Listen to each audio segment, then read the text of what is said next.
पूजिते शङ्खचक्रगदाहस्ते महालक्ष्मी नमोऽस्तुते नमस्ते गरुडारूढे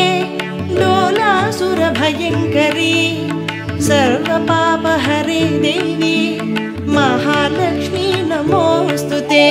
सर्वज्ञे सर्ववरदे सर्वदुष्टभयङ्करी सर्वदुःखहरे देवी महालक्ष्मी नमोऽस्तुते सिद्धिबुद्धिप्रदे देवी भुक्तिमुक्तिप्रदायिनी मन्त्रमूर्ते सदा देवी महालक्ष्मी नमोऽस्तुते आद्यन्तरहिते देवी आदिशक्ति महेश्वरी योगज्ञे योगसम्भूते महालक्ष्मी नमोऽस्तुते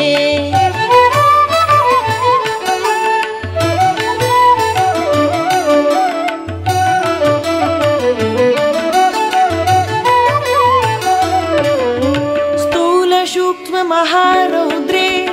महाशक्ते महोदरे महापापहरे देवी महालक्ष्मी नमोऽस्तुते पद्मासनस्थिते देवी परब्रह्मस्वरूपिणी परमेशी जगन्मातः महालक्ष्मी नमोऽस्तुते श्वेताम्बरधरे देवी नानालङ्कारभूषिते जगत्स्थिते जगन्मातः महालक्ष्मी नमोऽस्तुते महालक्ष्मी अष्टकस्तोत्रं यः पठेत् भक्तिमान् नरः सर्वसिद्धिमवाप्नोति राज्यं प्राप्नोति सर्वदा एककाले पठेन्नित्यं महापापविनाशनम् द्विकाले यः पठेन्नित्यं